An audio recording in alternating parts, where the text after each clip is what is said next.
Ritz என்ன வருஷம் இருந்தது? 2011 டீசலுங்களா? பெட்ரோல். 2011 பெட்ரோலு. ஓகே சரி, நீங்கள் இப்போ சொல்லுங்கள் சார், ஃபுல்லாக நான் அண்டர்ஸ்டாண்ட் பண்ணிக்கிறேன். வண்டி வந்து செகண்ட் ஹேண்டில் தான் நான் வாங்கினோம். ஓகே. வண்டி வந்து செகண்ட் ஹேண்டில் வாங்கினோம். வாங்கி ஒரு 3 வாரம் ஆகுது. ஓகே. வண்டி வாங்கும்போது வந்து இப்படி தான் இந்த ஸ்லோவாக தான் போயிடுச்சு. ஓகே. நான் வந்து ஸ்ட்ரீட்லேயே பார்த்து வாங்கி ஓட்டினால எனக்கு நான் வாங்கினோம் எல்லாமே நல்லா இருந்தது, கிலோமீட்டர் கம்மியாக இருந்தது. ஓகே. ஃபஸ்ட்டு ஓனர் சொல்லிட்டு வண்டி நல்லா கம்ப்ளீட்டாக வந்து ஸ்ட்ரீட்லேயே அந்த தப்பு வந்து ஸ்ட்ரீட்லேயே பொறுமையாக ஓட்டிட்டு வந்துட்டேன். ஓகே. அப்புறமா வந்துட்டு ஷோரூமில் கொடுத்தோம், ஜென்ரல் சர்வீஸுக்கு. அப்புறம் இந்த பிக்கப்புக்கும் கொடுத்தோம். ஓகே. நான் நினச்சேன் ஊபர் ஓட்டிருந்தேன். ஊபரில் 80 தானே போவோம். ஆமாம். அதுமாரி அவங்க சொன்னால் அதுமாரி நாங்கள் பவர் லேடிஸ் ஓட்டியிருந்தாங்க. அந்த லேடிஸும் போயிட்டாங்க. நான் கம்மியாக தான் பவர் கம்மி பண்ணி வச்சு அரெஸ்ட் பண்ணி வச்சுருந்தாங்க. சரி ஓகே சொல்லிட்டு எத்தனை இன்ஜின்லாம் நல்லா தான் இருந்தது, எல்லாமே பக்கா. நாங்கள் ஆனால் ஷோரூமில் எடுத்து போய்ட்டு செக் பண்ணோம், கிலோமீட்ரு அது எல்லாமே செக் பண்ணோம். எல்லாம் ஓகே, அது எல்லாமே கரெக்டாக தான் இருந்தது ஷோரூமில்.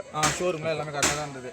அப்புறம் வந்து இந்த ஸ்பீடுக்கு சொன்னோம். அப்புறம் ஸ்கேன் பண்ணாங்க, ஏதோ ஸ்கேன் பண்ணாங்க, அது என்னன்னு தெரியல. ஓகே. பண்ணிவிட்டு போட்ட உடனே ஒரு 2 நிமிஷம் தான், உடனே எடுத்துன்னு போயிட்டு த்ரோட்டல் ப்ராப்ளம்ட்டாங்க. ஓகே. Throttle problem. அப்புறமா எல்லாத்தையும் ஒன்று ஒன்றா செக் பண்ணோம். 1 வாரம் ஆகுனாங்க. 1 வாரம் அங்கே ஷெட்டில் இருந்தது. ஓகே. விஷ்ணு கூடாஞ்சேரி விஷ்ணு இங்கே இருக்குல்ல, ஆமாம், அதில் நின்று இருந்தது. ஓகே. அப்புறமா வந்து 1 வாரத்துக்கு அப்புறம் கால் பண்ணால் உங்கள் மாடல் வண்டி எதுவும் வரல, ஓகே, வந்தால் தான் நாங்கள் அதுலேருந்து கைட்டு எடுத்து போட்டு செக் பண்ணுவோம், ஓகே அப்படின்னு சொன்னாங்க. ஓகே. அது எனக்கு சாட்டிஸ்ஃபைடாக இல்லை. ஓகே. அப்போ எங்கள் வண்டியிலேருந்து எடுத்து போட்டு அவங்க செக் பண்ணிங்கன்னா நாங்கள் என்ன பண்ணுவோம்? ஓகே. அதனால் நீ வண்டி கொடுங்க சொல்லி நான் வண்டி வாங்கிட்டு வந்துட்டேன். ஓகே. தாம்பரம் கொலம் ஸ்டாப்பில் இந்த கிருஷ்ணா நகர் தாண்டி உள்ள ஒரு ஷோரூம், இது ஷெட்டு, இந்தமாதிரி ஒரு நார்மல் ஷெட் இருக்குது. ஒரு ஆள் தான் பார்க்குறாரு.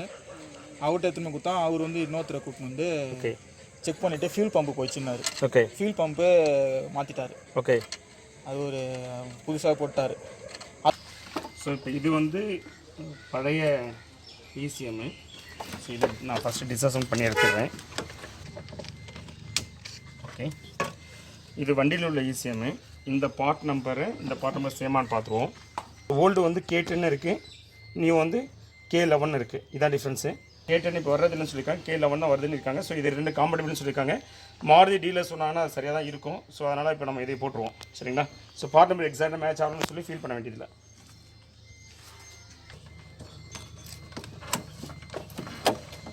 ஸோ புது ஈஸியாக நம்ம ஃபிக்ஸ் பண்ணிட்டோம். ப்ரோக்ராம் பண்ணி பார்த்துலாம். இக்னிஷன் ஆன் பண்ணியாச்சு. இங்கே பார்த்தா தெரியும், இந்த இம்மோபிலைஸ் லைட் வந்து பிளிங்க் ஆகுது. அது என்ன மீனிங்னா ஈஸி இன்னும் ப்ரோக்ராம் பண்ணலை அப்படிங்கிறத காட்டுது.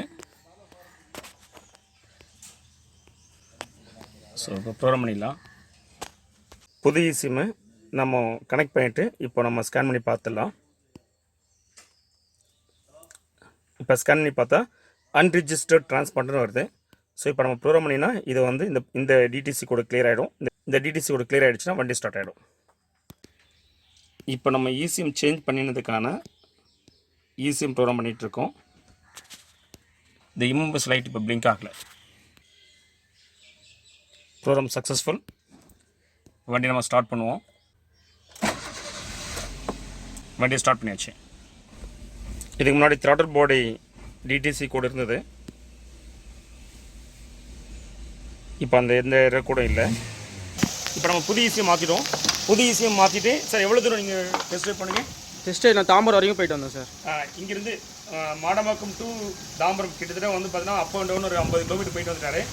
அவர் என்ன சொல்கிறாருன்னா பிக்கப் ஃபஸ்ட் கிளாஸாக இருக்குது சார், 100 கிலோமீட்டர் ஸ்பீட்லாம் போயிட்டு பிக்கப் ஸ்பீடு எல்லாமே ப்ராப்ளம் சால்வ் ஆகிடுச்சு அப்படிங்கிறாரு. ஏன்னா இதுக்கு முன்னாடிலாம் வந்து அவரால் வந்து இவ்வளோ ஸ்பீடு போக முடியாது. 30-40 தான், 30-40 கிலோமீட்டர் ஸ்பீட் தான் போக முடியினாரு. ஸோ இப்போ இந்த ஈஸிஎம் நம்ம கரெக்டாக தான் டயக்னோஸ் பண்ணியிருந்தோம்.